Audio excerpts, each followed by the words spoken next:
Hindi ko akalain. Gagawa sa akin pa yan. Ay, sorry. Hindi mo kasalanan to. Biktima ka nga rin dito eh. May sisisihin ang sarili. I'm actually interested in buying Yeye. Ma'am, sigurado po kayo, kakasimula lang po namin eh. 600,000. Kagustuhan mo makabawi kay Mami. No make sure na hindi mo mahigitan si Ian sa mga mata niya. Sinasabi ko na nga ba eh. Si Ian na naman yung dahilan dyan sa Yeye na yan eh.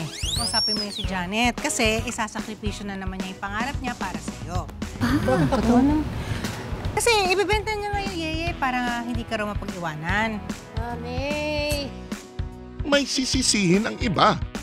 Team A, Season 2, the last 3 weeks. Laging nauuna sa aking puso, isip